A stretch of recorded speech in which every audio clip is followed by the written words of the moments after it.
Kata Abu Yasaid Muhammad Alawi Al-Maliki Al-Makki, jika bermaulid adalah jalan cinta kepada Rasulullah SAW, jalan membuat anak-anak generasi muda cinta kembali kepada Rasulullah SAW, maka fal maulid wajibun, maka buat maulid wajib. Ini ijtihad Said Muhammad, ulama Makkah, gurunya ulama Nusantara.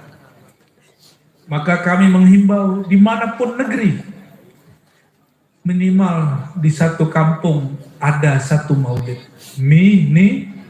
Dan jangan tunggu bermaulid di bulan Rabiul Awal. Kapanpun kita buat maulid, tapi maulid akbar di bulan Rabiul Awal. Assalamualaikum warahmatullahi wabarakatuh.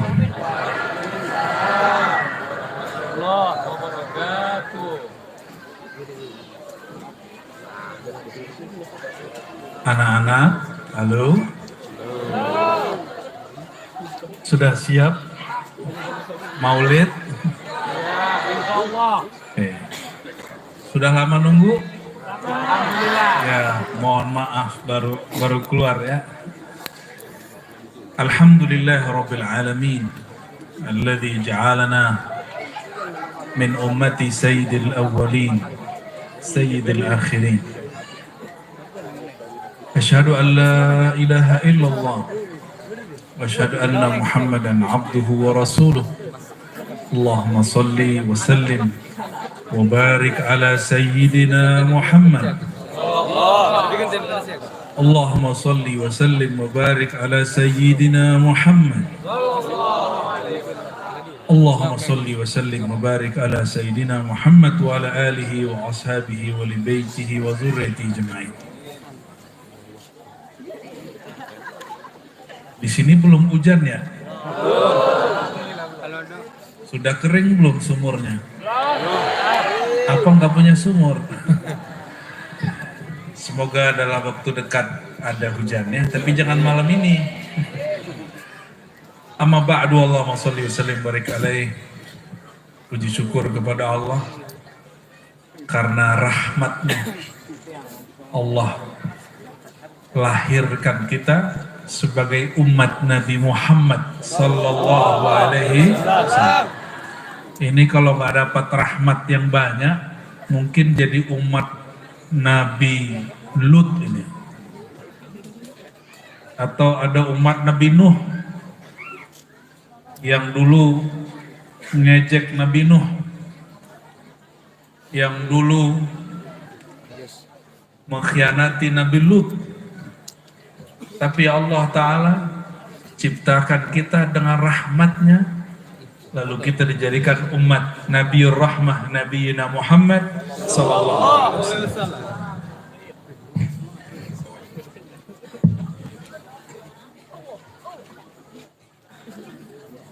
Ada yang request?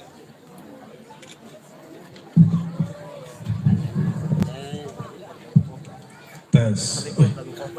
Ini telinganya pecah katanya. Ada yang dulu janjian nggak lahirnya tahun berapa? Nggak ada ya? Jadi kita lahir itu emang dari sononya Allah pilihkan tanggal dan harinya, tahunnya. Benar nggak? Itu tanda bahwa kita ini tidak berkuasa kepada diri sendiri. Maka syukur ini tidaklah sempurna kecuali dengan berselawat kepada baginda Muhammad sallallahu alaihi wasallam. Kenapa Bu? Potnya angkat potnya. Ya.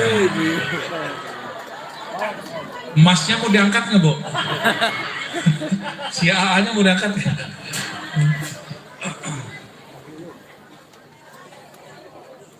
Sudah? Oke.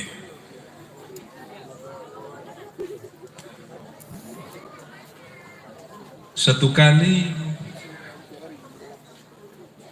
seorang Arab Badui. Tahu Arab Badui? Bukan suku Badui, bukan. Suku Badui mah di Banten ya. Ini Arab Arab Badui itu bahasa Arabnya Arabi. Apa beda Arab dengan Arabi? Jadi kalau orang Arab terdidik disebut Arab. Kalau orang Arab kampung nggak terpelajar disebutnya apa? Arabi. Ya. Ini muka-muka Arab nih ya. Arab ma'lum.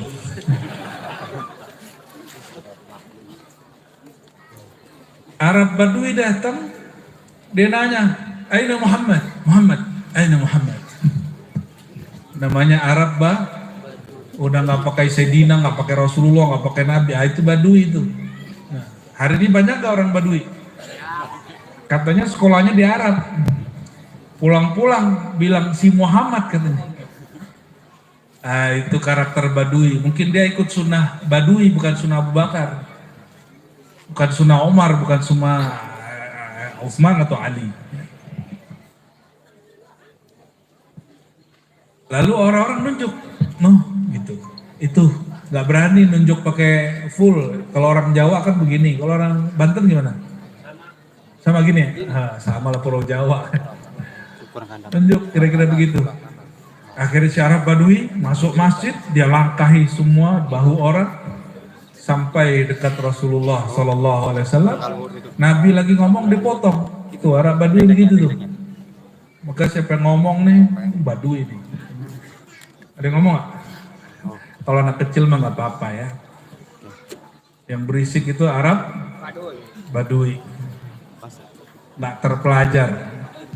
Nabi lagi ngomong dipotong sama dia. Sedangkan Nabi kalau sahabatnya ngomong la yaqta' haditha ashabi. Nabi salah satu sunnahnya kalau ada orang ngomong nggak pernah Nabi potong. Walaupun yang ngomong nggak penting.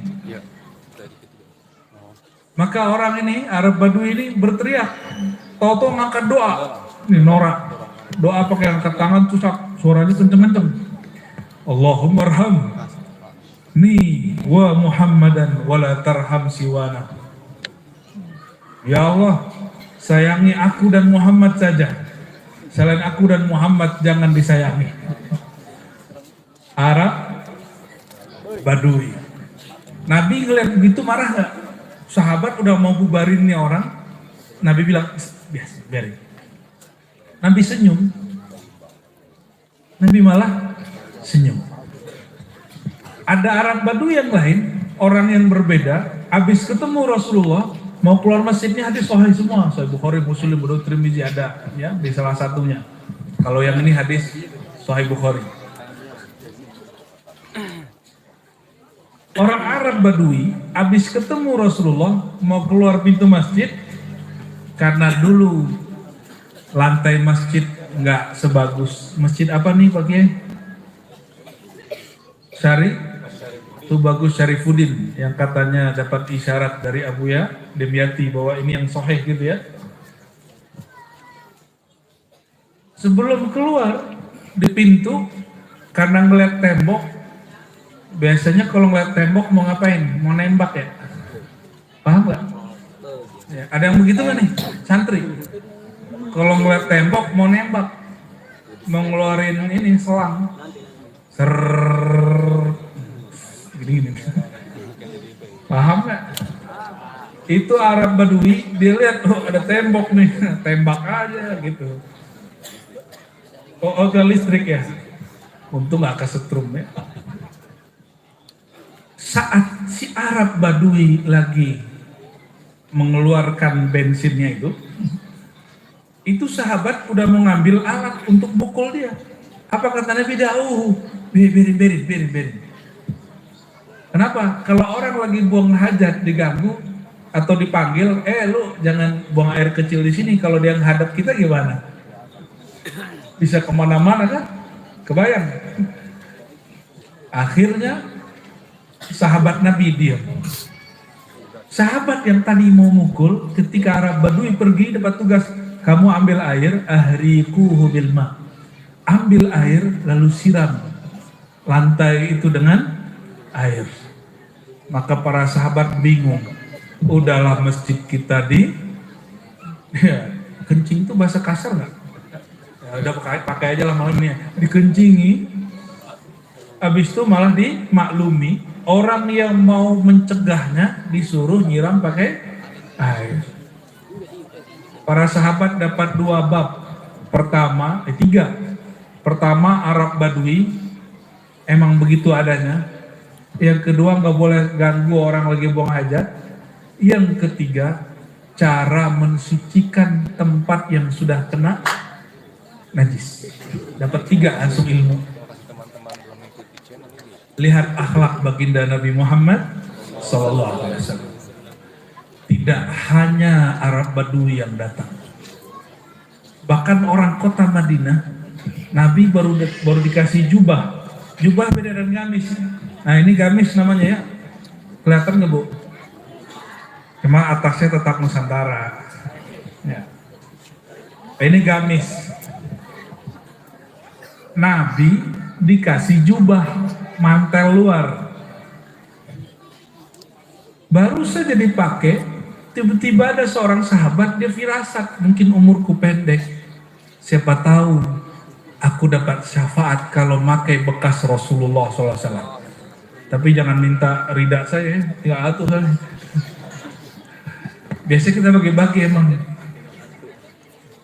Walhasil Nabi baru dikasih hadiah, belum 5 menit, apa kata dia?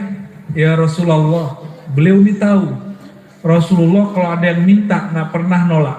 Karena Rasulullah itu Abul Alamin, Bapak alam semesta. Abul Alamin, Bapak alam semesta. Maka yang minta tidak hanya manusia, hewan pun minta, Nabi jawab. Pohon pun minta disapa, Nabi sapa. Dek, pernah disapa pohon? Pasti kabur. Pasti halu. Tahu halu nggak? Halusinasi. Saya nggak yakin nih kalau Pak Haji nih. Pak Haji disapa sama pohon pasti kabur. Itu jenggotnya bisa rontok semua tuh. Benar nggak Kiai? Kiai Syahrudin yang saya hormati dan para Kiai semua.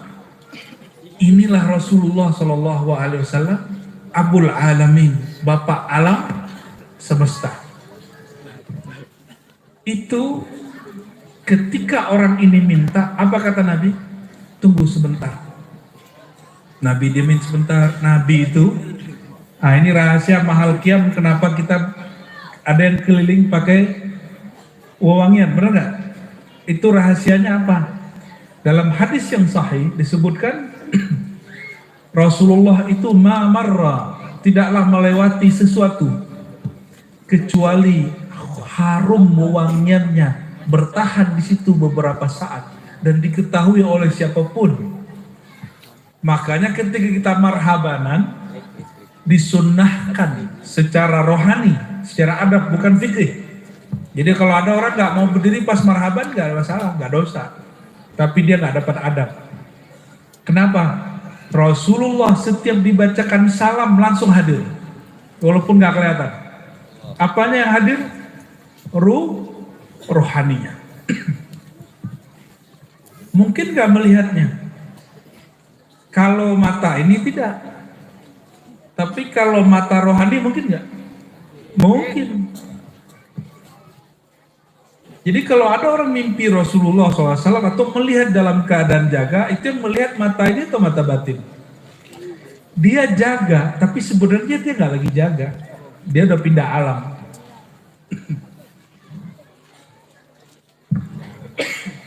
Mohon maaf, lagi batuk ya.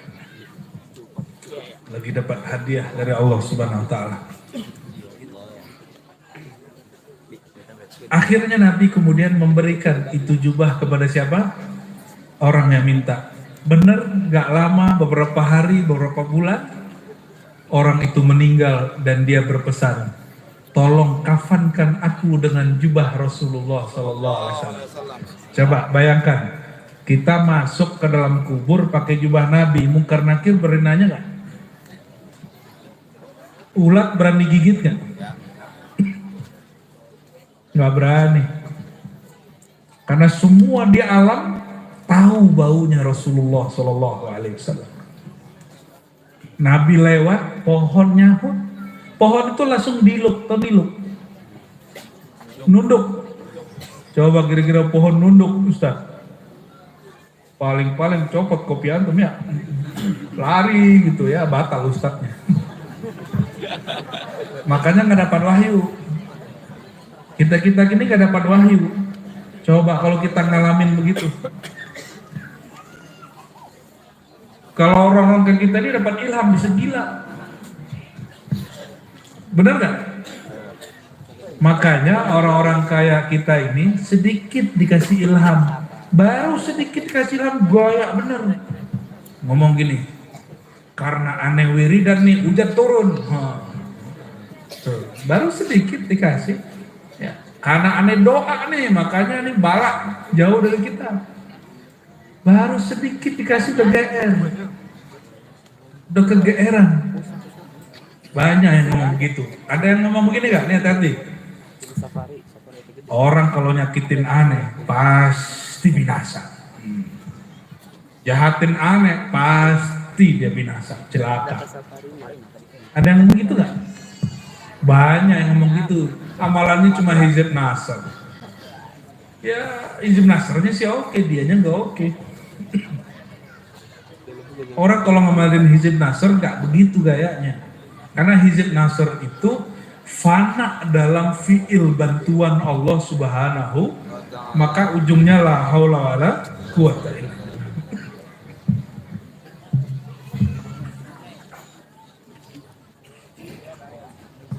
Ini aja geng. Allahumma sholli ala sayyidina Muhammad. Ketika Sayyidina Muhammad sallallahu alaihi wasallam hijrah dari Mekah sama Sayyidina Abu Bakar, tiba-tiba sampai di suatu kampung Nabi haus, air habis. Lalu kata Sayyidina Abu Bakar, nih di depan ada orang yang punya ternak wahai baginda. Lalu Nabi bilang, oke, ada emak-emak. Biasa emak-emak rempong. Emak-emak rempong ini baik bener.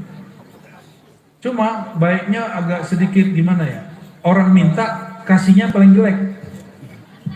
Kata Rasulullah SAW, adakah engkau punya domba yang bisa diambil susunya? Apa kata dia? No, ada tuh yang kurus kering no. Akhirnya Nabi ambil, Nabi pijit-pijit. Bayangin coba, Nabi itu sama kambing, Nabi urut. Ini bukan tukang urut berijazah, bukan. Ini langsung dari langit nih yang mijit. Habis diurut-urut. Betapa beruntungnya itu kambing, itu domba. Diurut baginda Nabi Muhammad SAW. Lalu baru Nabi peras-peras. Ya. Susunya keluar. Padahal mustahil akli itu air susu keluar. Makanya pertanyaannya sederhana. Ya, apakah Nabi yang dapat air susu dari domba atau Nabi yang ngasih susu kepada domba? Kalau bahasa Arabnya, hal syatu tuskin Nabi atau Nabi yuski syata.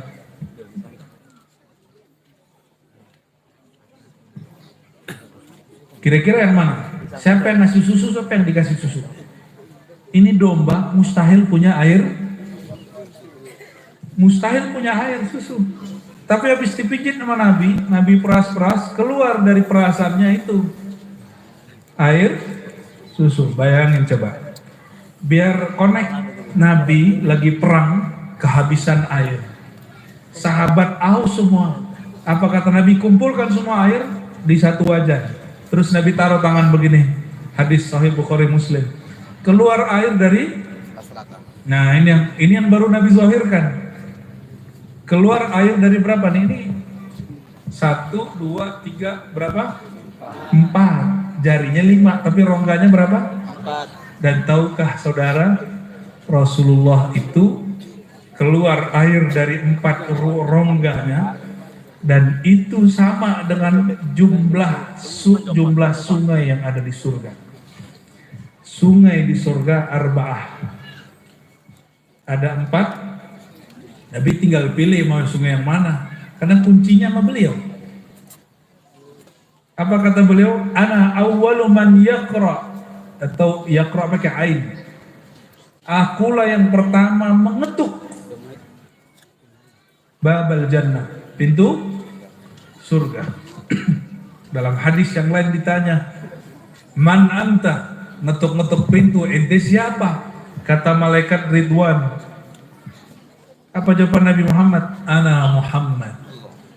Apa kata beliau? Ini hadis sahih.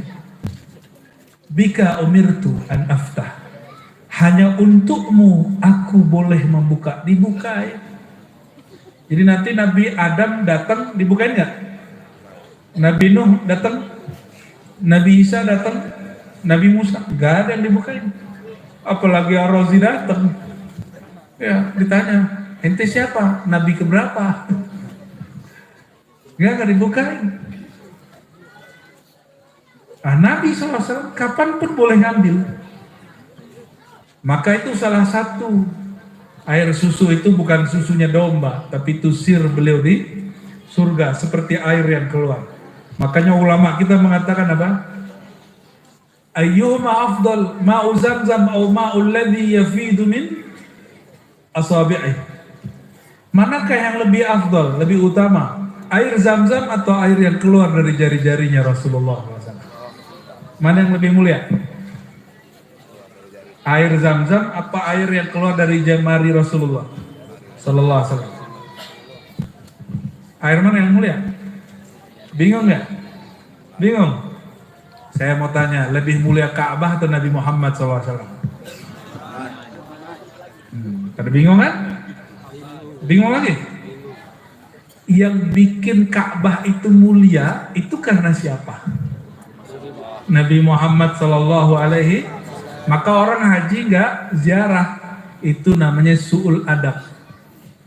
Orang umroh nggak ziarah, su'ul adab. Adabnya buruk, walaupun sah aja secara fikih, tapi bab adab kan lain cerita. Makanya Imam Nawawi nulis kitab Idah Manasikil Haji wal Umrah, di belakangnya tetap ada bab ziarah. Maaf ya, sembari minum ya. Kalau nggak berhenti sekarang. Oh. Jangan.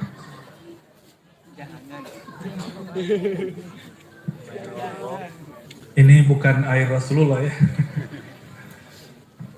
Allahumma sholli ala sayyidina. Itu perempuan, namanya seingat saya Ummu Ma'bad. Apa kata si perempuan? Bukan, dia nggak ngomong. Dia latihin, ini siapa sih yang mijit-mijit domba sampai keluar air susu. Jadi ini perempuan merhatiin terus dari ujung kepala sampai ujung kaki, diperhatiin semua. Ternyata ini sengaja Allah bikin, Allah buat. Setelah wafat Rasulullah SAW, orang bertanya, seperti apakah wajah baginda? Sayyidina Abu Bakar nggak berani jawab. Kenapa? Sayyidina Abu Bakar tidak berani menatap wajah baginda Nabi Muhammad SAW. Sayyidina Umar berani sebentar terus nunduk. Sayyidina Utsman paling jauh, nggak berani karena Sayyidina Utsman itu mirip-mirip kayak santri di Banten atau di Jawa atau di Sunda. Begini ketemu Rasul, selalu nunduk ke bawah. Sayyidina Ali, apalagi kalau mau nanya lewat temannya Ubadah bin Samit. Sayyidina Ali ini siapanya Rasulullah Sallallahu Alaihi Wasallam, mantu.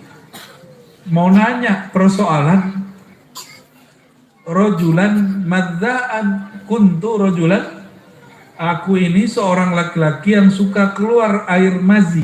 Tahu air mazi nggak? Kalian tahu air mazi nggak? Apa nggak punya? Apa nggak punya juga selangnya tuh? Tahu air mazi?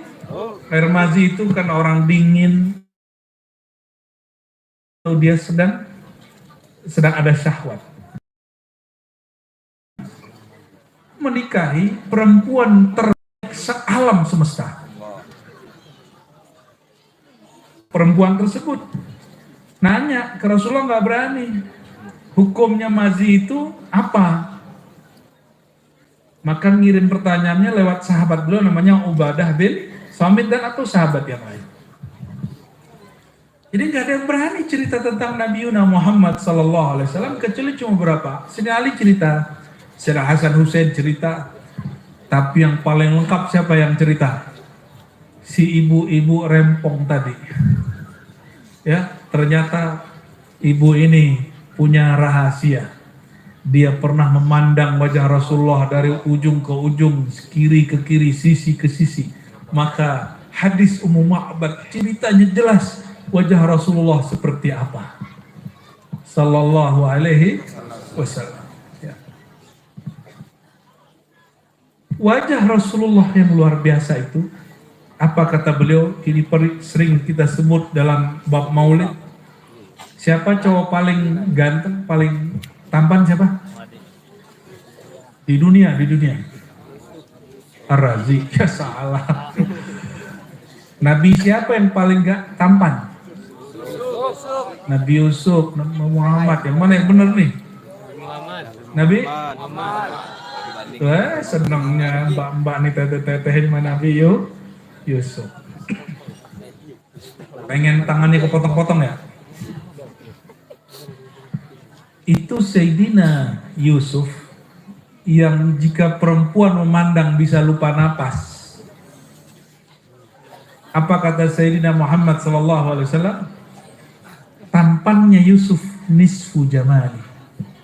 Baru setengah tampan aku yang hakikatnya. Kenapa? Tampannya beliau tampan secara zahir basyariyah, nafsiyah.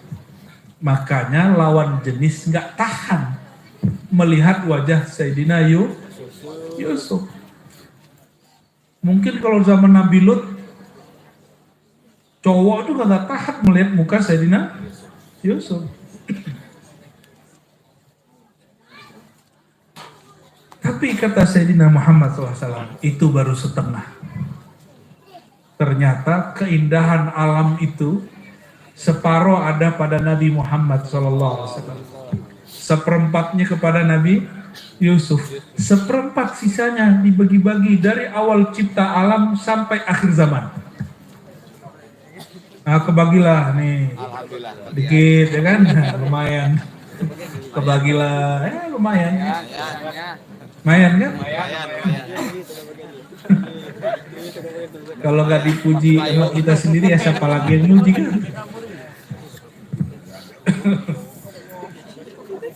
Jadi yang sekarang merasa dirinya cakep, tampan, cantik, itu cuma kepercik sedikit daripada indahnya baginda Nabi Muhammad SAW. Jadi wajah kita indah pun itu adalah warisan dari Nabi Muhammad SAW.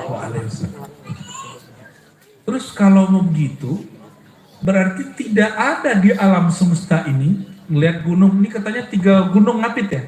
Gunung apa aja? Karang, terus apa? Pulau Sari, no?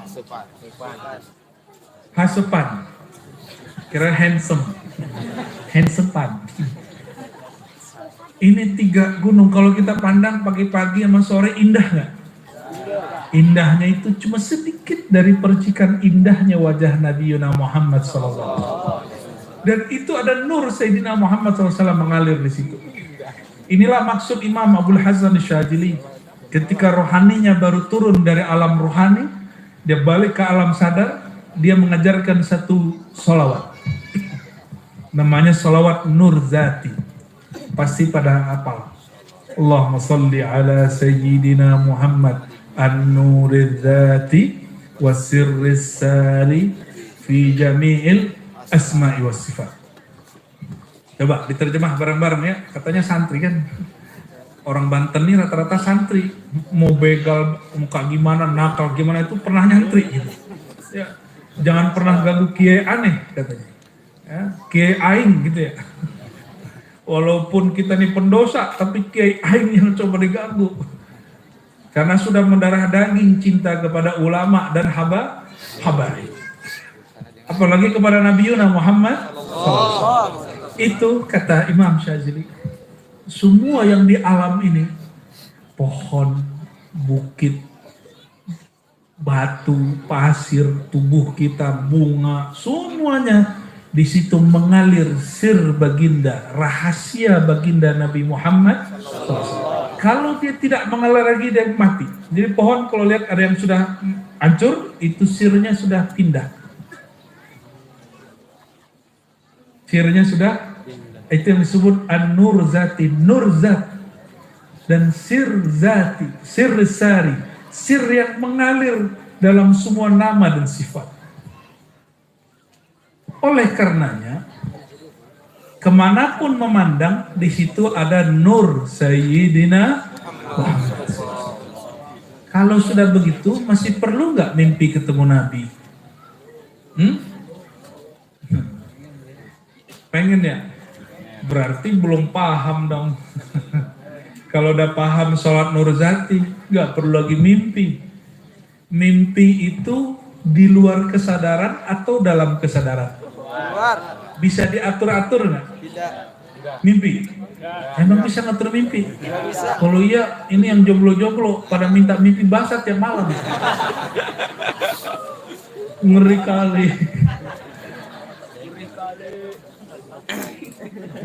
Mimpi itu terjadi majburan. Begitu saja diatur. Sedangkan kesadaran rindu ma'rifat mengenal Nabi Muhammad SAW dalam keadaan sadar, itu ikhtiaran, pilihan kesadaran seorang hamba. Ini pohon-pohon lagi zikir nih. Sir zikir itu yang disebut as-sirrus sari. Sirnya Nabi Muhammad SAW yang ada di pohon itu yang bikin dia masih hidup. Coba ini udah ada yang kering kan? Nah, itu udah berpindah itu. Semuanya itu ada lagi berzikir semua itu. Cuma siapapun yang nanti mengalami, jika dia zikir di kolbu, yang di sana sama, itu cuma pantulan dari kolbu dia. Tapi dia zikir di kolbu dan dia dengar suara alam beda dengan suara kolbunya, itu baru zikir alam. Nah, ini kalau nanti mengalami. Kalau sudah berzikir, bertalqin, nanti akan 1-2 orang mengalami itu, nggak semua. Jadi alam semesta ini zikir semua. Nur Muhammad SAW. Maka jika demikian, memandang kemanapun itu memandang kepada sir dan nur Nabi Muhammad. Masih perlu nggak mimpi ketemu Nabi? Kan udah sering lihat. Kalau udah sering lihat yang zahir, baru masuk dia ke alam batin. Kalau sudah sadar bahwa alam semesta ini nur Sayyidina Muhammad, sirnya dibawakan ke dalam faham, dibawakan ke alam sadar, nanti dia masuk ke alam bawah sadar, namanya mimpi. Itu sebabnya orang kalau sholawat, kadang sholawat bertahun-tahun dulu baru mimpi. Kenapa? Sholawat dia selama ini cuma ngitung 4.444, tapi belum bermakna. Sedangkan makna itulah yang membuat rasa hadir kepada Rasulullah itu muncul. Rasulullah mah hadir terus. Rasulullah itu belum ada sosok Muhammad bin Abdullah, itu sudah rahmatan lil alamin. Ini kalau ada yang ngajarin Nabi sebelum lahir belum bawa rahmat, itu ajaran menyimpang dari ajaran Ahlus Sunnah wal Jamaah. Hati-hati, udah mulai muncul sekarang nih, ya. Padahal, coba lihat ayatnya. Wa rahmati wasi'at kulla syai'. Rahmatku meliputi segala sesuatu. Segala sesuatu berarti apa saja. Dan Rasulullah disebut rahmatan lil. Kalau begitu di mana aja ada rahmat Nabi sallallahu alaihi wasallam. Jadi di tubuh kita ada rahmat Nabi ya. Halo nih santri-santri, kalian bisa menciptakan satu rambut nggak? Satu rambut aja, biar keren gitu. Bisa nggak? Pak Haji, itu yang putih-putih itu bisa ditahan ya, biar hitam gitu. Uban, janganlah putih-putih hitam aja gitu, bisa nggak? Gak bisa.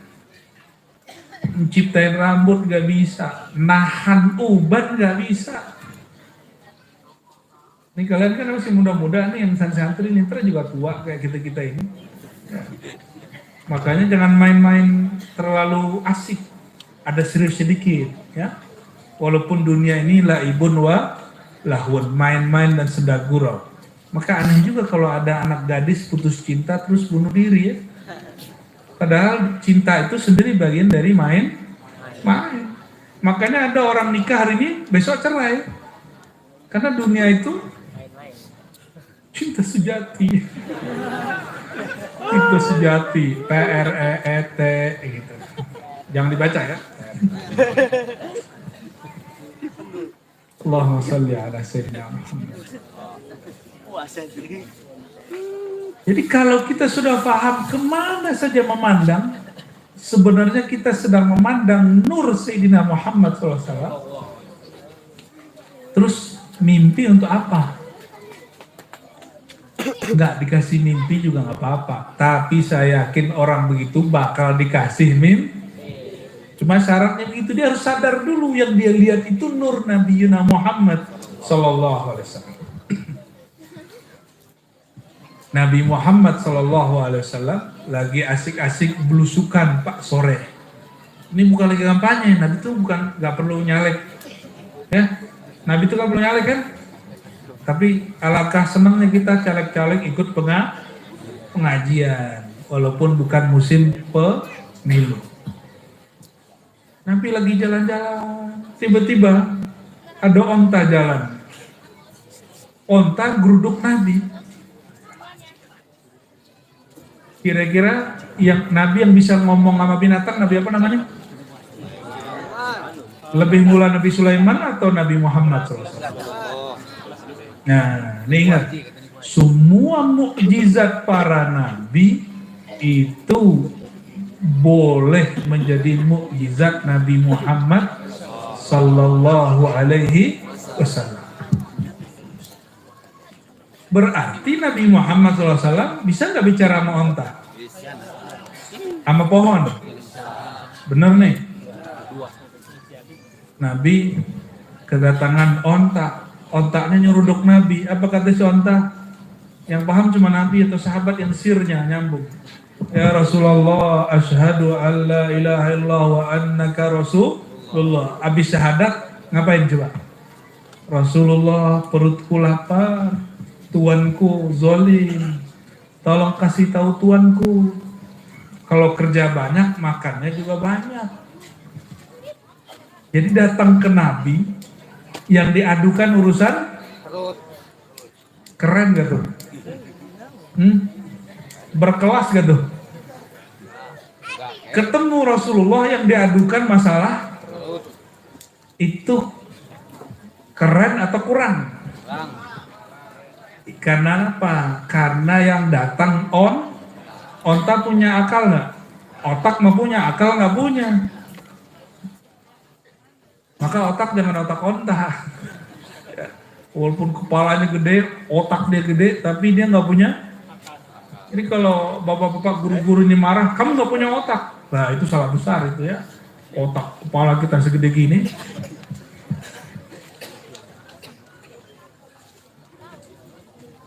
Onta datang ke Nabi yang diadukan masalah perut. Ini kan eman. Maka lucu, ada umat Nabi Muhammad punya akal datang ke Rasulullah SAW, baca sholawat 1000, 2000, 3000 yang diadukan urusan perut, urusan kerja. Boleh nggak? Boleh. Tapi keren nggak? Nah. Masih ingat sandaran Nabi itu kayu? Ketika dibuatkan mihrab apa mimbar, Rasulullah SAW naik duduk di mimbar. Mimbar itu beda dengan podium. Mimbar itu mirip-mirip kayak begini, cuma nggak terlalu gede. Ya ukuran 2-3 orang lah. Nabi duduk di atas dan ada sadarannya. Dibuatkan oleh orang Romawi yang masuk Islam. Orang Arabnya nggak bisa buat mimbar, bayangin coba. Akhirnya Nabi bertahun-tahun nyandarnya pakai apa? pakai pohon kurma yang udah mati. Ternyata tidak ada benda yang mati. Semuanya bergerak. Kalau kata orang-orang ahli fisika, kimia, ada elektromagnetik yang bergerak di benda apa saja. Lalu, ketika Nabi duduk di atas mimbar, terdengar suara seperti anak kecil menangis. Dilihat kiri, kanan, depan, belakang, nggak ada anak kecil nangis. Ternyata nangis siapa? Itu kayu yang dianggap sudah mati. Si kayu dielus Nabi SAW, dan Nabi kasih pertanyaan. Nabi ngomong sama kayu. Coba kalau Pak Kiai ini ngomong sama bunga, kita mikir ini Kiai masih waras kan? Kiai tiba-tiba ke pohon nangka tuh, terus nyelet-nyelet, nangka. Saya ragu berguru ke Kiai. Jangan-jangan Kiai sudah halu. Tapi Rasulullah SAW zahir. Diusap-usap itu kayu, Nabi tanya, kamu pilih jadi sandaranku atau masuk surga? Hah? Kalau kalian dikasih pertanyaan begitu deh, pilihnya mana, masuk surga apa jadi sandaran Nabi? Sohe semua nih ngaji Sirul Asrornya. Atau udah nyontek di YouTube nih. Ini tiap kali musim Maulid kita ceritakan kembali, biar orang gak lupa. Tapi karena si pohon, si kayu tidak punya akal, dia pilih apa? Masuk surga. Harusnya dibilang apa? Cukup jadi sandaran engkau wahai baginda Sallallahu alaihi ya. Datang seorang sahabat kepada Nabi Sallallahu Alaihi Wasallam. Ya, di satu riwayat disebutkan bahwa ini adalah Abu Dzar. Di riwayat lain sahabat yang lain.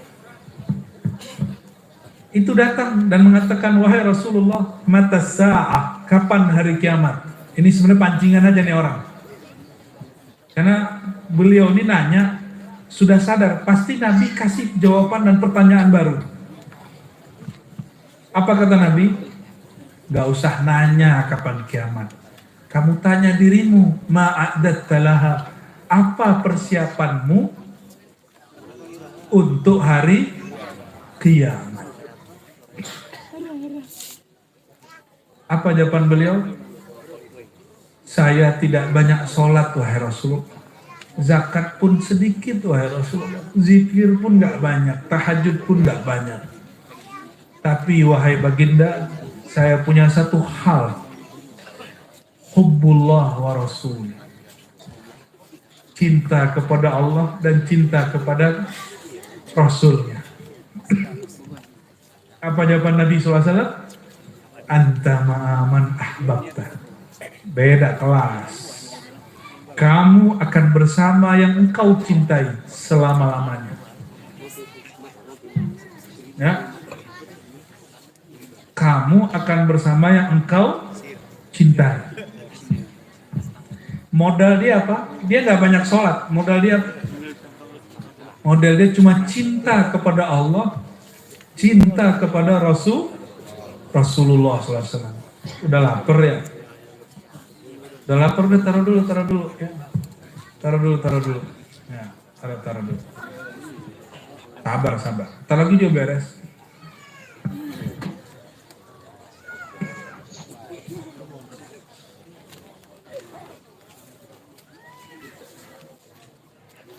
Lanjut.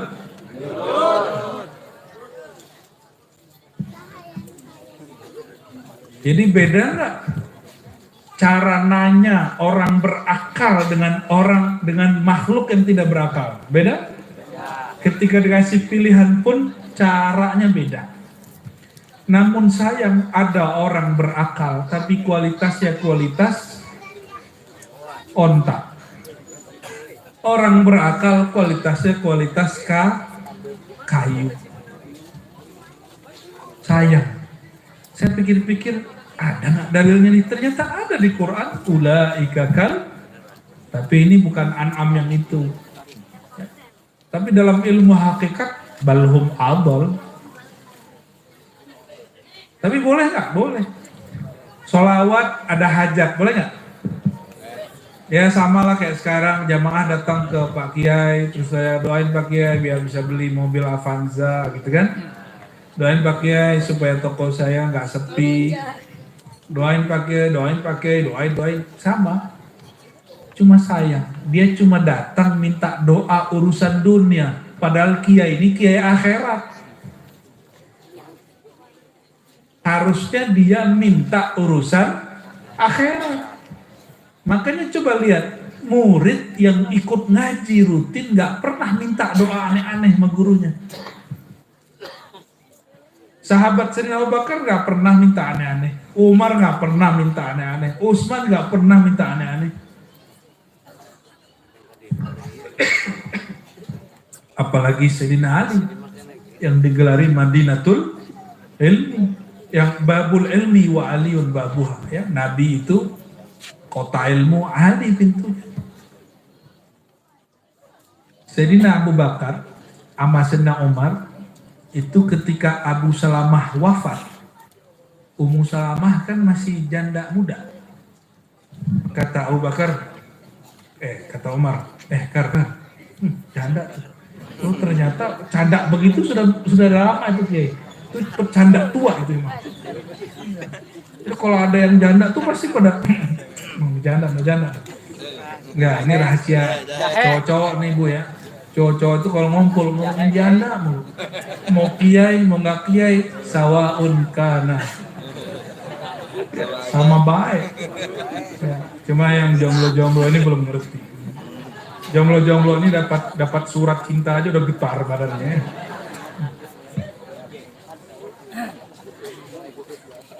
Sayyidina Abu Bakar justru bilang ke Umar, kamu jangan coba-coba sentuh, colek atau lamar Ummu Salamah. Umar bingung, loh kenapa? Ada satu rahasia, aku belum boleh buka. Wah, ini Abu Bakar ini jago rahasia, karena kolbunya lembut. Ternyata Sayyidina Abu Bakar sudah dapat firasat Ummu Salamah bakal menjadi istri baginda Nabi Muhammad sallallahu alaihi. Sayyidina Umar belum, kan belum lagi dididik sama mentornya, murabbinya, mursyidnya setelah Rasulullah adalah Abu Bakar. Benar. Ternyata diurut-urut, diusut-usut sampai ke kejadian waktu meninggal Abu Salamah. Ummu Salamah nangis, biasa janda ditinggal sama suaminya nangis kan? Nangis itu cintanya bukan main. Ketika menangis Nabi nggak tega, kasihan, iba hatinya. Apa kata Nabi?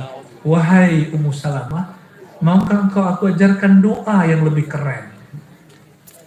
Ya Allah ampuni Abu Salamah dan carikan aku ganti yang lebih baik dari dia. Yang lebih baik dari dia, ya Abu Salamah ini walaupun tidak semulia Abu Bakar, tapi satu level lah dalam beberapa hal perjuangan. Sama Umar, Utsman, Ali. Yang lebih baik dari Abu Salamah berarti siapa?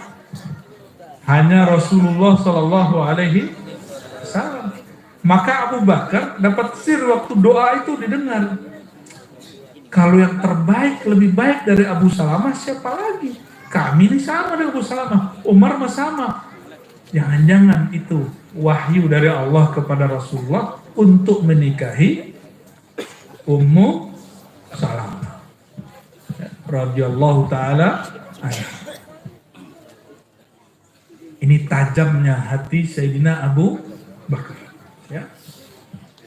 Lain dengan Sayyidina Umar. Sayyidina Umar ini baru tajam setelah tahun ke-8 Hijriah. Tahun ke-6 masih urak-urakan tuh Umar. Makanya orang Syiah, orang Rafidhah itu bencinya sama Sayyidina Umar pakai kisah sebelum beliau mateng.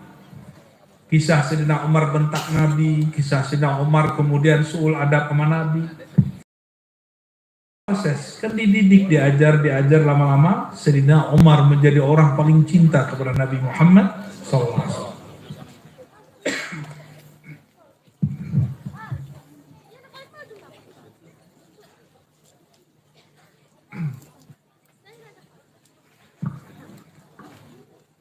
Kata Abu Hurairah dalam hadis Imam Tirmizi, Qalu mata wajabat lakan nubuwah. Wahai baginda, kapan engkau menjadi nabi? Kapan Rasulullah jadi nabi? Umur 25? Ya. Di buku-buku umur 25 ya? Jadi Rasul 40, begitu tak?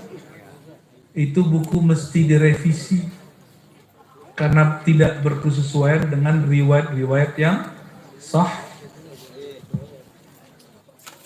Di riwayat tadi, dan ini sahih, riwayat Imam Tirmizi dan imam-imam lainnya, Nabi ditanya, kapan engkau ditetapkan jadi nabi, diangkat jadi nabi?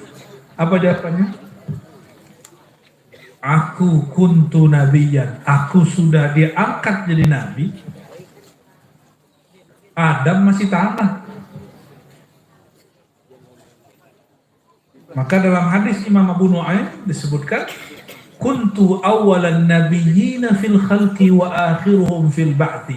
Ini di dalam kitab-kitab Simtid Duror, Barzanji ini disebut beberapa kalimatnya. Aku adalah nabi pertama di kalangan makhluk, tetapi terakhir fil ba'thi, diutus. Orang nggak bisa bedain antara bi'tsah dengan nubuwah. Ya, orang pakai riwayat Ibnul Munzir bahwa Nabi bu'itsa fil arba'in, diangkat, diutus umur 40, itu bu'itsa rasulan.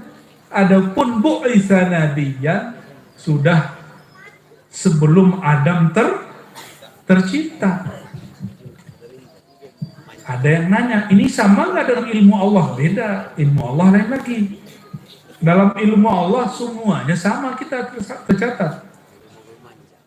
Oleh karena itu, ulama kita Ahlus Sunnah wal Jamaah sepakat dengan satu kalimat, bahwa Nabi Muhammad SAW awalul mawjudat ruhan wa jawharan. Itu disebut oleh Imam Al-Banani dalam Irsyadus Sani. Adalah makhluk pertama, awal wujud pertama, ruh pertama, jauhar ciptaan pertama. Semuanya pertama. Sallallahu alaihi wasallam. Nah, inilah hadis yang saya bacakan tadi siang di pesantren Qatratul Falah, Kiai Ahmad Syadibi. Jadi ada seorang sahabat namanya Kubas ibn Asyam ditanya, wahai Kubas, engkau ini kan lebih dulu lahir dari baginda. Tapi pertanyaannya apa? Ya? A'anta akbar am Rasulullah? Apakah engkau lebih tua atau Rasulullah SAW? Jawaban beliau apa? Rasulullah akbar, lebih tua dariku, tapi kalau fisik lebih dulu aku lahir. Itu adab para sahabat kepada Nabi Muhammad sallallahu alaihi wasallam. Masih ingat ayat yang sering kita baca ketika Allah meminta persaksian, lalu ada kalimat qalu bala syahidna. Semua arwah menjawab, bala, tentu ya Allah, alastu bi rabbikum, kata Allah, bukankah aku Tuhanmu? Maka semua ruh menjawab. Kata Imam Ibnu Katsir, ya, ini biar pakai riwayat. Kita mah bisa aja nggak pakai imam, nggak pakai kitab, nggak apa-apa. Tapi kalau dalam keilmuan mesti menyebut. Awwalu man qala syahidna, ya, yang pertama kali mengatakan syahidna itu adalah kami menyaksikan engkau ya Allah. Itu adalah ruh baginda Nabi Muhammad sallallahu alaihi wasallam. Di saat beliau mengatakan begitu, enggak disebut lagi di kitab itu, nanti kitab lain lagi. Ada orang memandang kepada ruh yang menjawab itu. Lalu cinta kepada ruh itu. Jadi arwah-arwah yang jatuh cinta kepada ruh baginda yang menjawab. Allah, darah para asyraf, sadah, tubagus, syarif, Sayyid, Habib. Kenapa disebut Habib? Karena dia jatuh cinta kepada ruh baginda Nabi Muhammad SAW di alam Makanya nih nggak semua kan zuriat Nabi kan, nggak semua kan dapat gelar tuh bagus, adanya tuh jelek ya, tuh jelek banget maksudnya. Jadi kenapa nggak semua? Karena ruhnya dulu tidak ikut mengagumi ruh baginda Nabi Muhammad SAW.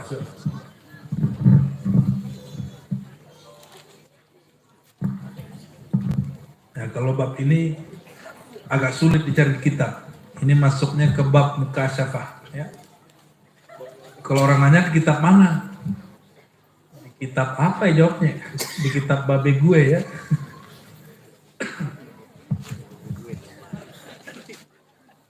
Jadi paham kenapa ada Habib. Paham kenapa ada Habib? Maka orang yang tubuhnya tubuh Sayyid, tubuh bagus, Sayyid Syarif, dia tubuh ini memang begitu ada. Dia nggak pernah request dulu jadi Habib, tapi karena Allah muliakan dia dulu dengan memandang ruh Sayyidina Muhammad SAW. Padahal semua ruh adalah tercipta dari ruh Sayyidina Muhammad SAW. Jadi ruh saya, semua kita ini itu dari pecahan hembusannya ruh Sayyidina Muhammad sallallahu alaihi wasallam. Kalau begitu, tidaklah salah di dalam kitab berjanji, kitab Simtud Durar Diba, dan semua kitab-kitab tentang Nabi Muhammad SAW. Beliau disebut dengan Abul Arwah. Benar nggak? Ada istilah Abul Arwah. Apa arti Abul Arwah? Bapaknya sekalian ruh. Ini pada punya ruh nih? Atau ini patung nih? Punya ruh ya? Tapi itu rahasia Allah. Yang diberi ilmu tentang ruh ini sedikit. Tapi ini sedikitnya Allah ya. Bukan sedikitnya saya. Sedikitnya Allah. Sedikitnya orang kaya di Banten. Banyak kan? Ya, orang Indonesia ini ada yang kaya bener. Dia kalau ambil duit ini, nah itu keluar tuh 100 juta tuh. Itu dikitnya. Jadi dia kalau ngeluarin dahak itu keluar duit 100, kalau kentut 1 M. Itu sedikitnya makhluk. Gimana sedikitnya menurut Allah Subhanahu wa ta'ala. Maka bolehkah sholawat dan mengatakan as-salatu wassalamu alaika ya abar ruh? Boleh. Tapi jangan bilang wahai ayahanda nasabku, itu nggak boleh. Karena nasab kita bukan nasab baginda Nabi Muhammad sallallahu alaihi wasallam. Ya. Ada yang protes kepada kami dulu, kiai juga. Terus ini apa-apa nih sholawat kepada abar ruh, abati abar ruh. Kita ini nggak boleh mendakwakan diri, bukan ke ayah kita. Betul, kata-kata dia benar. Salah satu dosa besar, saya membuat silsilah bukan ke ayah saya. Nama ayah saya Nur Akmal. Saya buat Ar-Razi Hasim bin Muhammad Akmal. Orang yang lain lagi. Nggak boleh.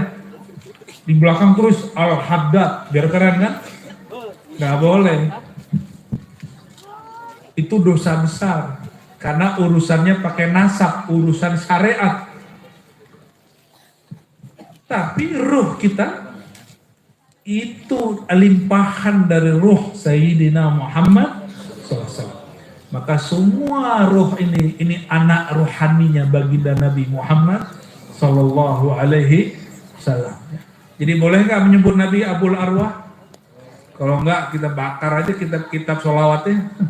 Ya, kalau enggak boleh. Katanya udah mulai banyak yang ingkar ini, ya, karena enggak ngerti.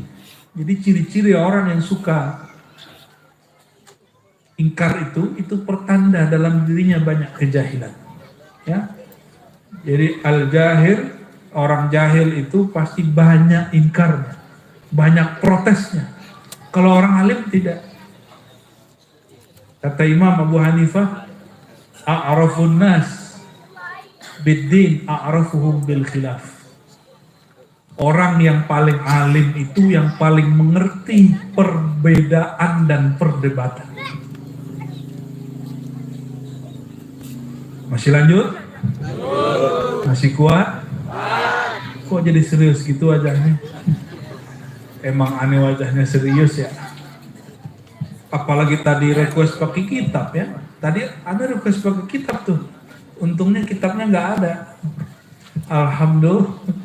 Kalau ya bisa sampai jam 12. Baik, ada 2 atau 3 hadis lagi saya baca. Mau nggak? Nabi itu bisa ngomong ke pohon yang hidup, kalau tadi yang mati. Coba kalian bayangkan. Ini Nabi loh ya. Nabi SAW itu tidak pernah mau buang air kecil kelihatan sama orang. Apalagi lagi mandi, lagi buang air besar ngomong, Tole, Mas, Kang, kamu lagi ngapain? Lagi buang air, ngomong. Itu makruh. Nabi SAW kalau buang air, maka beliau mencari tempat yang sepi. Begitu dalam Sunan Abi Daud, ya, hadis bagian-bagian awal, dakhalal khala, maka Nabi mencari tempat yang sepi. Suatu kali lagi jalan-jalan sama Sayyidina Jabir. Nah, ini coba bayangkan.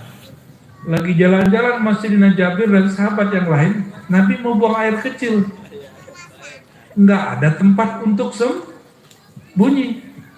Apa yang Nabi SAW lakukan? Kalau di Madinah itu adanya pohon mangga atau pohon kurma?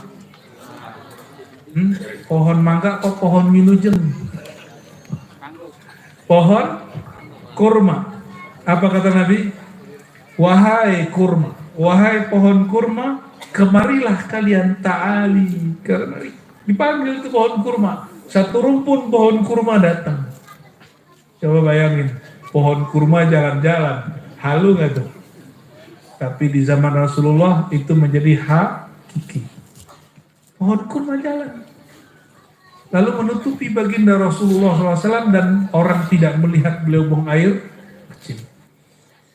Dan dalam manaqib beliau, Nabi itu SAW kalau buang air kecil, bumi langsung telan. Jadi bumi itu kalau kena buang air kecil, Nabi langsung telan. Karena bumi pun ingin mengambil berkah dari air Nabi Muhammad Sallallahu Alaihi Wasallam. Maka sahabat yang tadi, ketika Nabi berbekam, darah bekam itu kalau dibiarin kental nggak? Nah ini sunnahnya bekam, apalagi yang sudah umur-umuran nih kayak kita ini. Pak Haji bekam nggak Pak Haji? Ya mesti tiap bulan atau 2 kali sebulan. Nah Rasulullah SAW di zaman itu belum ada micin, belum ada Sasa, Masako, apalagi Ajinomoto, Royco, Ikro, belum ada tuh. Itu Nabi setiap kali punggungnya pegel langsung dibekam. Ini ciri-ciri nih kalau bangun tidur punggungnya pegel, kaku, itu bekam. Itu darahnya kaku. Sayyidina Jibril ketika Nabi Muhammad SAW naik ke lantai 7, kata Jibril, wahai Muhammad, kasih pesan umatmu, tolong amalkan bekam. Jadi berbekam ini sunnah. Semoga ini dihidupkan di mana-mana ya, tapi harus steril. Harus steril. Itu Sayyidina Jabir. Diperintah baginda Nabi Muhammad SAW, kalau kamu selesai, wahai Jabir, tolong ini tanam di tanah. Nyampe di belakang rumah, ini gali, udah dimasukin sama bungkus-bungkusnya ke dalam tanah. Jabir mikir, bumi aja mau cepet-cepet nelan. Gua telan aja.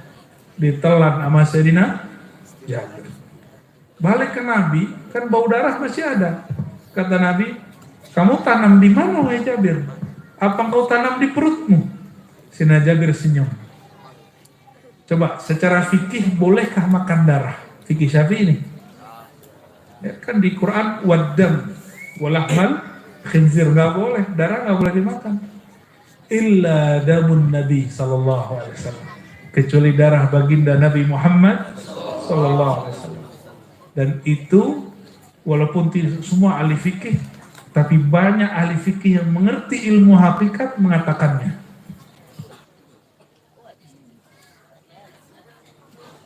Kira-kira kalau darah Nabi masuk ke badan gimana?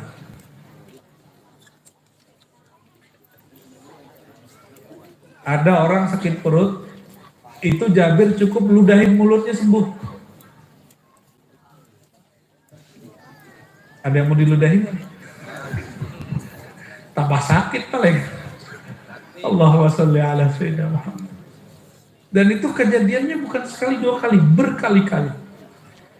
Ummu Sulaim ini ibunda dari Sayyidina Anas. Anas itu seumuran adik-adik kita ini, jadi khodamnya Rasulullah SAW, jadi santri dalam. Kalau di Banten santri dalam itu apa ya? Santri dalamnya khidmat 10 tahun. Ada orang yang khidmat 10 tahun? Ada ya. Sayyidina Anas punya ibu namanya Ummu Sulaim, tapi masih keluarga sepupu Rasulullah SAW. Awal datang ke Madinah, Sayyidina Nabi SAW mampirlah di rumah Ummu Sulaim dan tertidur. Masih saudara sepupu. Beliau sebelum tidur buang air kecil. Orang dulu kalau buang air kecil itu nyediain botol di dalam kamar. Botol. Buang air kecil di situ jongkok, ditaruhlah di bawah dipan. Tertidurlah baginda Nabi Muhammad SAW. Tapi jangan bayangkan Nabi ini buang air kecilnya bau jengkol, bau pete kayak kita ini ya. Orang sini saya lihat dari tadi bawa pete di mana-mana ya. Ya pantesan, masya Allah, baunya masya Allah. Hidung kita kayak kena kesambar petir. Tapi enak di sini ya. Emang yang bau-bau itu enak. Allahumma sholli ala sayyidina Muhammad. Akhirnya Nabi Muhammad sallallahu alaihi wasallam tertidur. Ummu Sulaim kegerahan cari minum. Ternyata persiapan air minum habis. Dicari-carilah Nabi Muhammad nyimpan air enggak? Nabi Muhammad itu buang air kecilnya harumnya bukan main. Maka dilihatlah, oh ada gelas nih, harum, diambil dan langsung diminum. Bangun tidur, Sayyidina Nabi Muhammad SAW melihat, loh, ini kaleng kok kosong. Nanya Rasulullah, Ummu Sulaim, ini air diapain? Kata Ummu Sulaim, wahai Rasulullah, tadi aku kehausan, air nggak ada. Aku minum lah itu.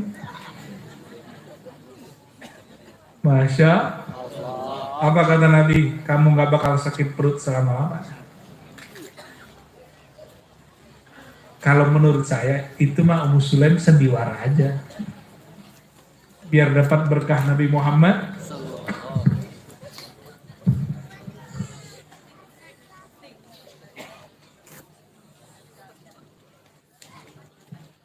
Lagi-lagi fikihnya fikih khasah. Jadi ada fikih khas, ada fikih am. Fikih am, buang air kecil najis dan haram diminum. Tapi fikih khas untuk Nabi SAW, dan ini dibahas dengan baik oleh Imam Qadhi Iyad dalam kitab Asy-Syifa, bahwa itu tidaklah najis. Seingat saya bawa di mobil satu kitab itu, masih ada ya? Masih ada, nanti saya kasih ke Pak Kiai. Kitab Asy-Syifa, kitab terbaik tentang manaqib Nabi Muhammad sallallahu alaihi wasallam. Coba, Nabi itu buang air kecilnya berkah. Ummu Sulaim buat cerita lain lagi. Satu kali Nabi mampir lagi nih. Nabi itu kalau tidur keringetan. Ini mas-mas ajengan-ajengan ini, ini kalau tidur keringetan nggak? Kedinginan kenapa? Bukan lagi sama sidir ya.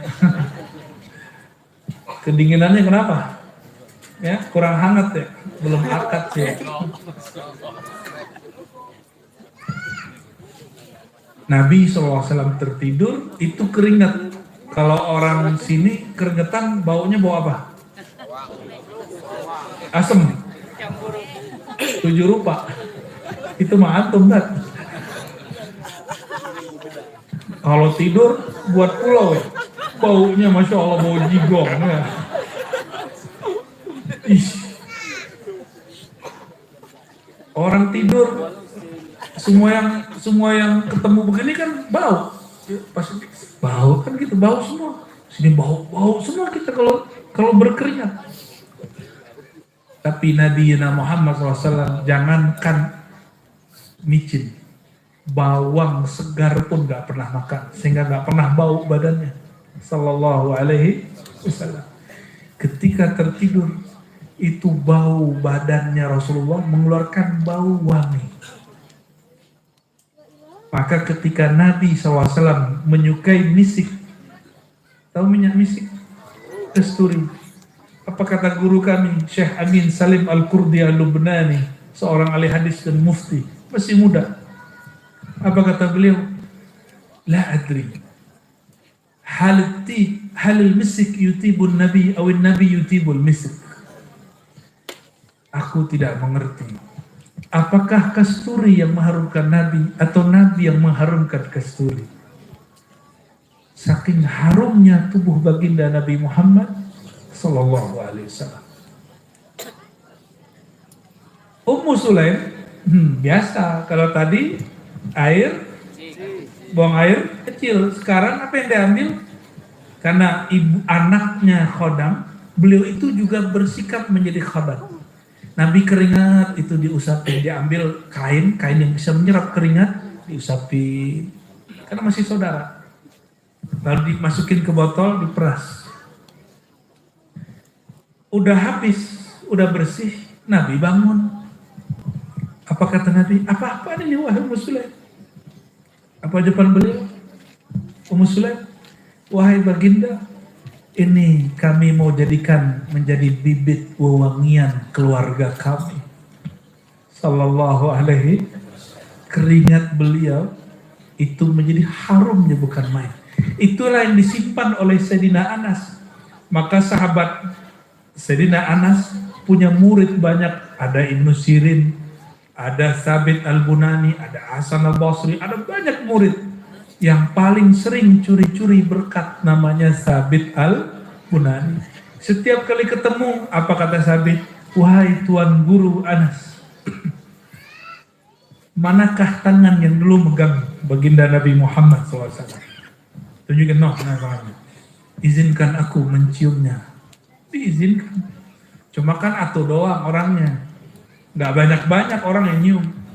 Dikasih. Kalau orang 100 ya beliau kabur.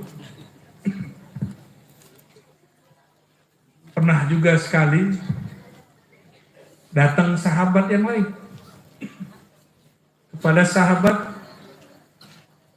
seorang tabi'in datang ke sahabat bertanya, wahai sahabat Rasulullah, manakah mata yang dulu memandang baginda Nabi Muhammad SAW? Apa kata sahabat itu? Nih matanya. Lalu kata tabi'in ini, wahai sahabat Rasulullah, izinkan hamba yang hendak mengecup mata yang pernah memandang baginda Nabi Muhammad Sallallahu Alaihi Wasallam. Begitu mereka, itu cara maulidnya para sahabat dan tabi'in.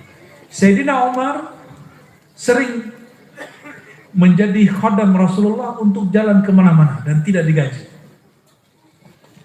Suatu kali baginda Nabi Muhammad Sallallahu Alaihi Wasallam jalan di suatu tempat, ada pohon, Nabi merunduk. Ketika zaman Sayyidina Abdullah bin Umar, itu pohon sudah dipotong.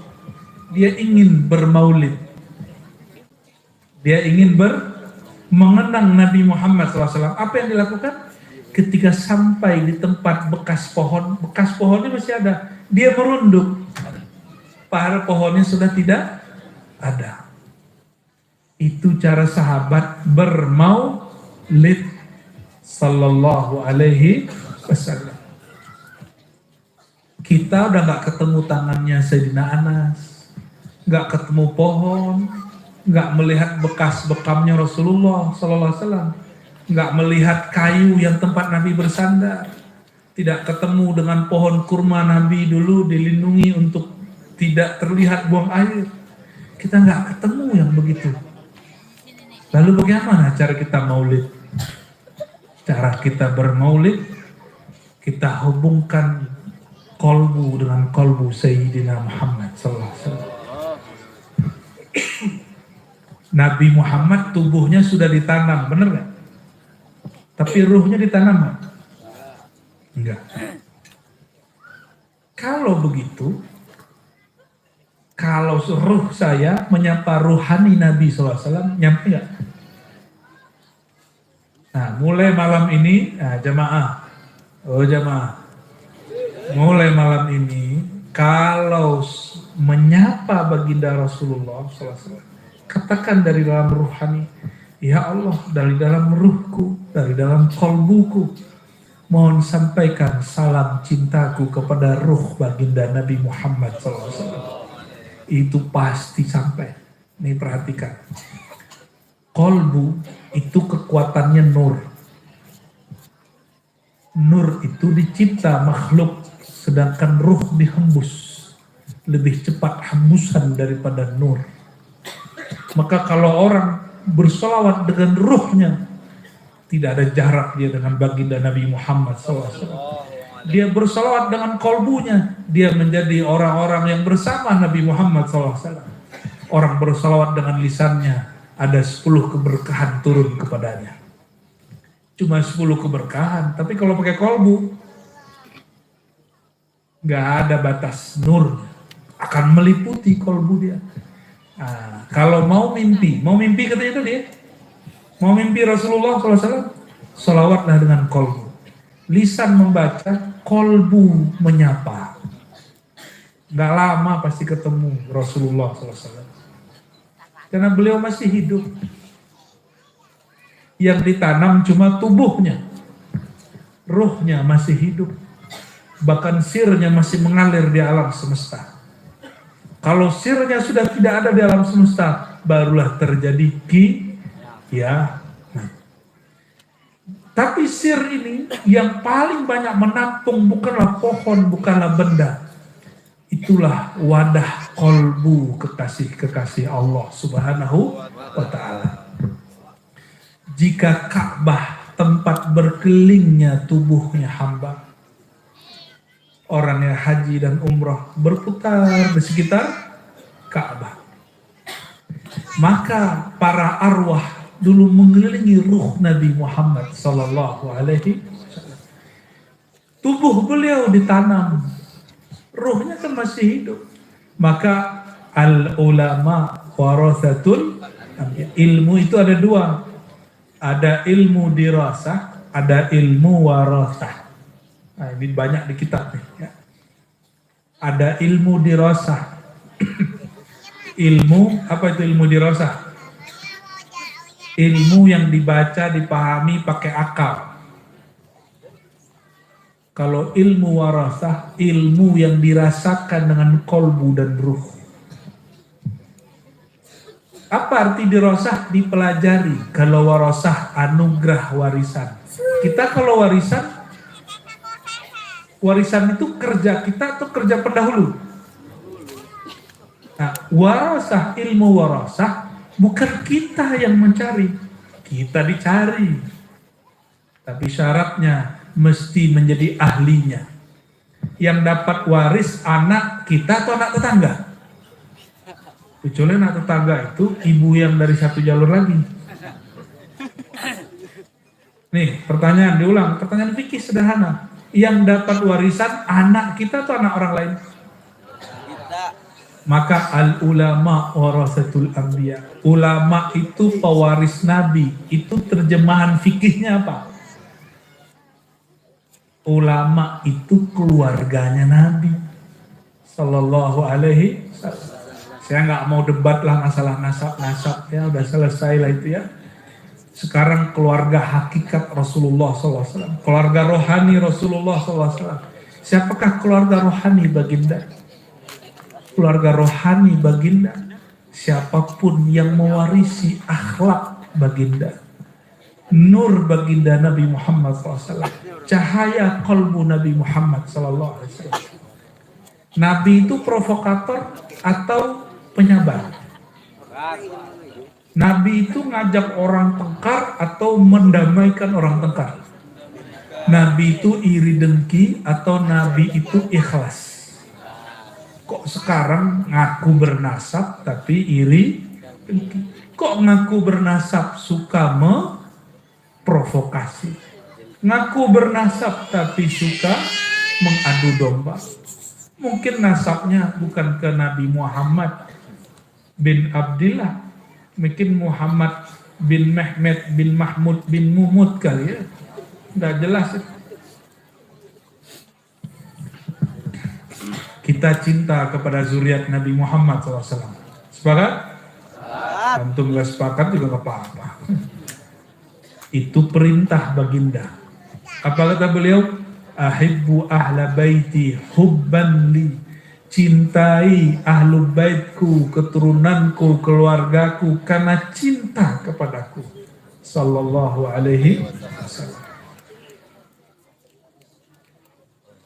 Maka saudara-saudariku yang muliakan Allah, meskipun kita ini tidak semua zuriat Nabi sallallahu alaihi wasallam, jadilah warasah Nabi sallallahu alaihi wasallam. Ulama itu tidak hanya yang baca kitab, tapi ada ulama warasah.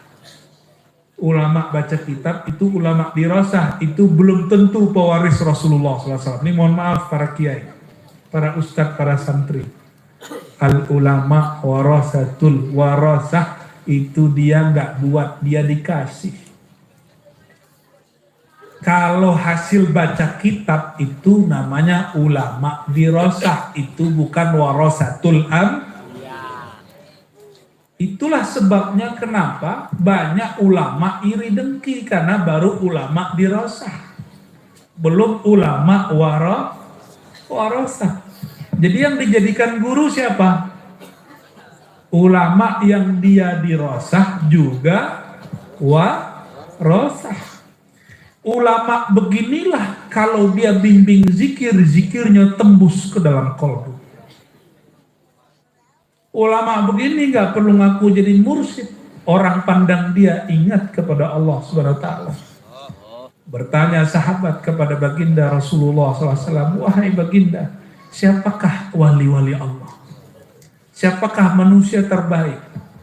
Apa jawaban beliau? Sosok yang jika engkau pandang, engkau ingat, engkau kenang, semua itu membuat engkau dihantarkan mengingat Allah Subhanahu wa ta'ala. Jadi kalau cari mursyid yang mana? Mandang dia, ingat dia, dengar dia, ingat Allah Subhanahu wa ta'ala. Ya. Kalau kita zikir, kenapa zikirnya nggak nikmat? Tahu kenapa? Karena zikirnya belum disuapin sama ahlinya. Belum diajarkan cara menikmatinya. Sholawat kenapa rasanya beban? Angka sekian. Karena belum mengenal siapa yang disolawati. Ini mas-mas ini AA ini. Kalau telepon-teleponan sama Yayang 2 jam aja dijabanin, bener gak? Bener nih. Tapi orang gak kenal. Facebooknya nggak tahu, Instagramnya nggak jelas, terus telepon kita, mau nggak angkat? Mungkin nggak tutup lagi, salah sambung loh gitu. Tapi kalau kenal, dari tengah malam sampai subuh juga dijabani. Paham nggak maksudnya? Orang kalau kenal baginda, sallallahu alaihi itu dari jam berapa ke sampai jam berapa pun dia akan terus baca salam kepada beliau. Kayak dialog dengan Nabi Muhammad SAW. Karena dia sedang bermesraan dengan baginda Nabi Muhammad SAW. Gadis cantik. Ini bukan saudara. Gadis cantik di luar sana. Seksi. Kau seksi nggak banyak? Ya, duduk samping kita, ramah. udah ramah, ngomongnya enak, dipandang enak. Aduh, apalagi kalau bisa dipegang. Itu duduk 5 jam rasanya 80 menit gitu Pak Haji. Rasanya 5, duduk 5 jam. Tahu-tahu udah mau terbenam matahari. Ya Neng, udah mau maghrib Neng. Gak berasa. Itu baru duduk sama makhluk, bayangin coba. Makhluk yang bukan nabi. Jangan-jangan kita lebih cinta kepada makhluk yang bukan nabi, kurang cinta kepada makhluk yang bernama Nabi Muhammad SAW. Itulah sebabnya kata Abu Yasaid Muhammad Alawi Al-Maliki Al-Makki, jika bermaulid adalah jalan cinta kepada Rasulullah SAW, jalan membuat anak-anak generasi muda cinta kembali kepada Rasulullah SAW, maka fal maulid wajibun, maka buat maulid wajib. Ini ijtihad Said Muhammad, ulama Makkah, gurunya ulama Nusantara. Maka kami menghimbau dimanapun negeri, minimal di satu kampung ada satu maulid mini, dan jangan tunggu bermaulid di bulan Rabiul Awal. Kapanpun kita buat maulid, tapi maulid akbar di bulan Rabiul Awal. Sepakat? Ya, supaya apa? Supaya cinta kepada beliau tumbuh kuat. Nah, ini udah berapa jam nih kita ngomong? Ya, berasanya sebentar apa lama? Kenapa? Karena kita menceritakan tentang baginda Nabi Muhammad SAW. Bukan karena kalian lagi duduk sama saya, bukan. Tapi karena zat yang kita ceritakan adalah zat yang paling dicintai Allah Subhanahu wa Ta'ala. Ya, duduk menceritakan bersama dengan beliau rasanya sebentar. Ini kalau kita teruskan sampai besok pagi pun nggak berasa itu. Namun karena saya sudah batuk-batuk, angin sudah mulai masuk, cukup dulu lah ya. Sudahlah, udah 11:30 ya. Terakhir, nah, terakhir nih, mau ijazah nggak? Mau ijazah salawat Nur Zati nggak? Coba ikuti sama-sama. Asyhadu an la ilaha illallah. Ulangi.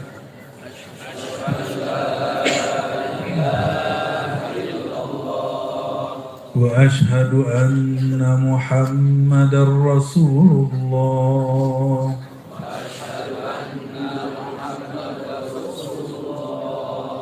Ya Allah, kami bersaksi, aku bersaksi, diriku bersaksi, hatiku bersaksi, aku percaya, diriku, tubuhku, nyawaku, tulangku, darahku, dagingku, kulitku, rambutku tercipta dari nur Engkau, Nurullah, Nur Muhammad sallallahu alaihi wasallam. Al-Fatihah.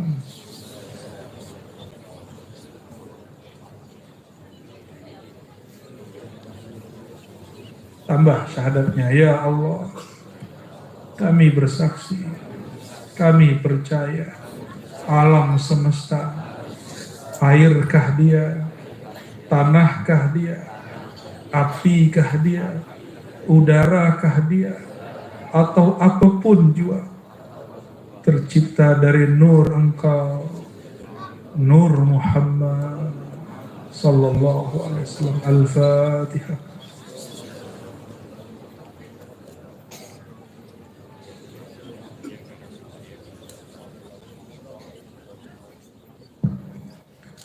Inna Allah wa malaikatahu yusalluna ala nabi ya ayyuhalladzina amanu sallu alaihi wa sallimu تسليما لبيك اللهم صل وسلم وبارك اللهم صل وسلم وبارك على سيدنا محمد النور الذاتي والسر الساري في جميع الأسماء والصفات. Ya Allah, mohon sampaikan salawat dari diri kami yang hina kepada diri baginda Nabi Muhammad SAW yang mulia, diri yang mana beliaulah nur zat dan sir yang mengalir pada semua benda, semua apapun yang ada di alam semesta, yang mengalir pada tubuh kami, yang mengalir pada darah kami, yang mengalir pada tanah, yang mengalir pada tumbuhan, bebatuan, udara, semuanya ya Allah. Sampaikanlah salawat kami kepada beliau ya Allah. Al-Fatihah.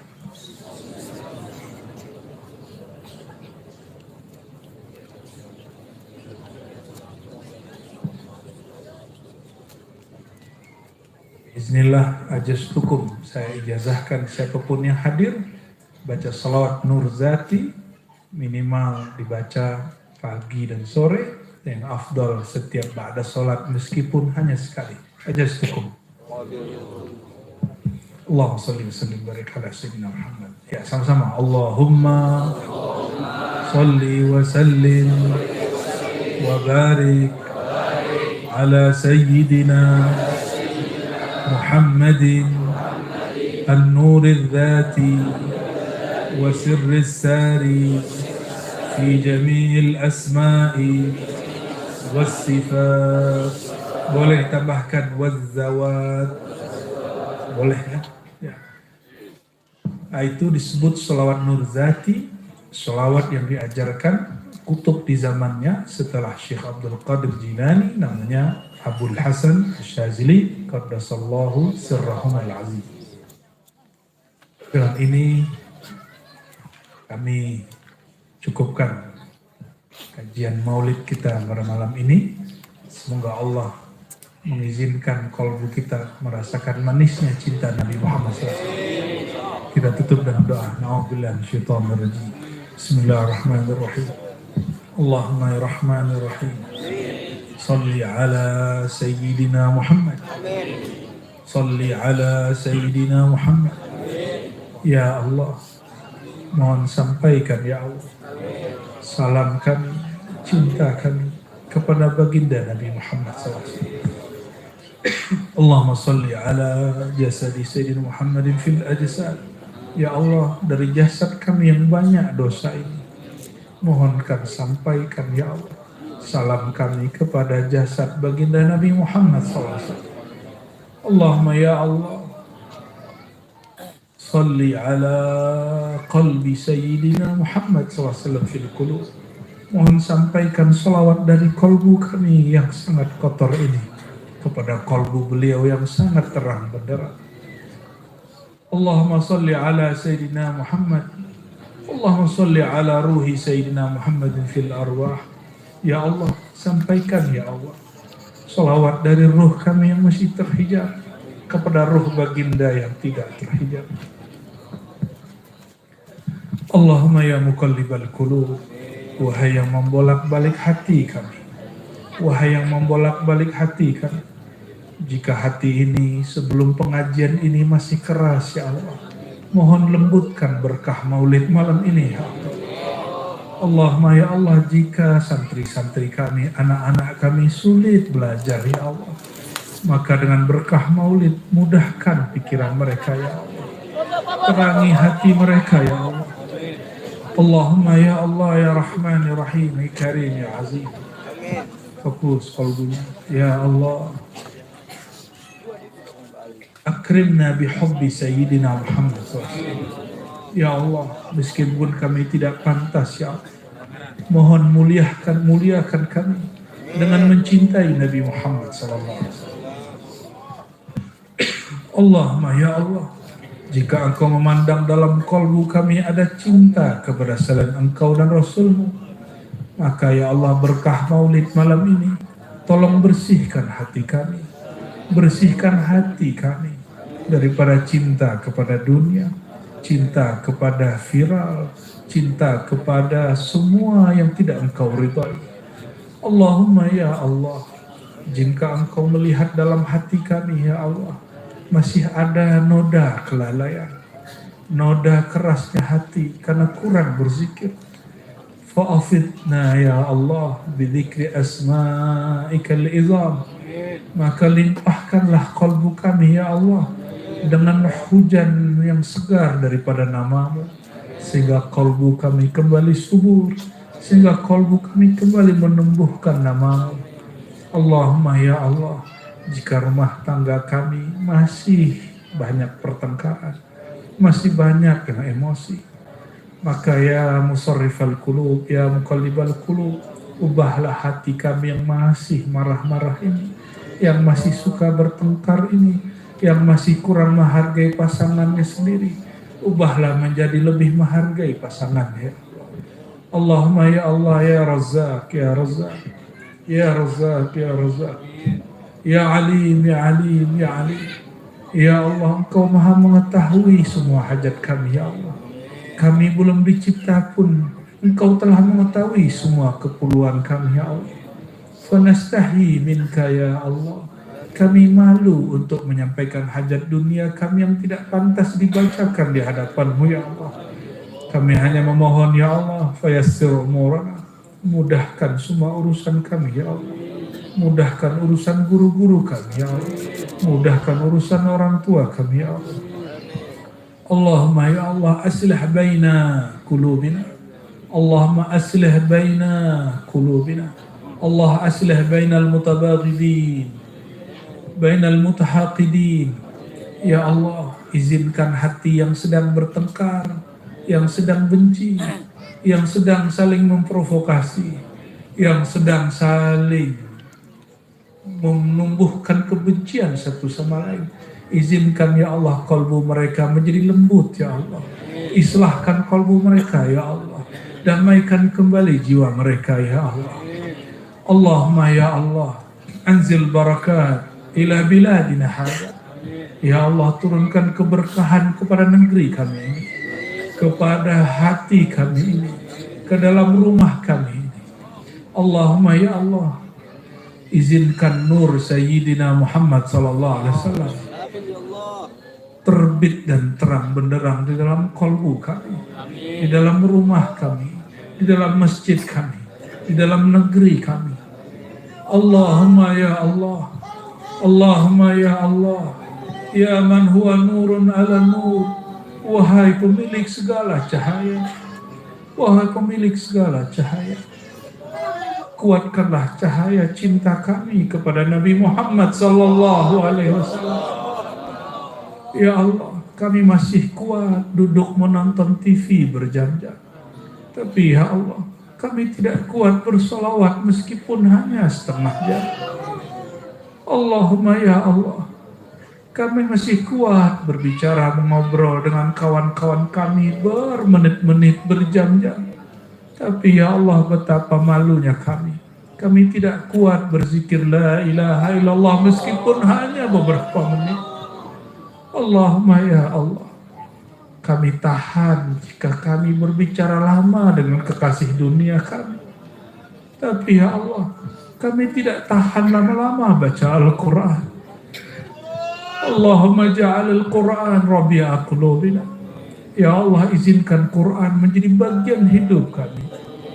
Allahumma ya Allah, zayyin alsinatana bis salawat wal azkar wa qiraatil Quran. Ya Allah, izinkan lidah kami, kalbu kami menjadi lisan yang banyak membaca nama Engkau, banyak membaca nama kekasih Engkau, banyak membaca kalam-kalam Engkau. Terakhir ya Allah, ya Allah, ikhtamna bihusnil khatimah, ikhtamna bihusnil khatimah, ikhtamna bihusnil khatimah. Ya Allah, kami tidak tahu akhir hayat kami. Apakah kami wafat dalam keadaan menyebut nama Engkau? Apakah kami wafat saat lalai menyebut nama Engkau? Jika Engkau tulis dalam takdir Engkau, ya Allah, kami wafat dalam keadaan lalai, mohon ya Allah, dengan syafaat baginda Nabi Muhammad SAW, hapuslah takdir kami itu ya Allah. Gantilah dengan syafaat baginda Rasulullah SAW. Wafatkan kami dalam menyebut nama Engkau, la ilaha illallah Muhammadur Rasulullah sallallahu alaihi wasallam. Allahumma ya Allah, Allahumma ya Allah, ij'al qulubana baitak. Jadikan kolbu kami rumah-rumah, tempat kolbu kami, tempat mengingat nama. Jangan izinkan selain nama Engkau masuk ke dalam kolbu kami. Rabbana atina fid dunya hasanah wa fil akhirati hasanah wa qina adzabannar. Ya Allah, berikan kami kebaikan di dunia, kenal kepada Engkau, kenal kepada baginda Rasulullah SAW, kenal pewaris-pewaris Rasulullah SAW, dan jadikan akhirat kami ya Allah mendapatkan syafaat baginda Nabi Muhammad SAW, mendapatkan syafaat guru-guru mulia, wali-wali mulia. Amin ya rabbal alamin. Wa sallallahu ala sayyidina Muhammad walhamdulillahi rabbil alamin. Al-Fatihah.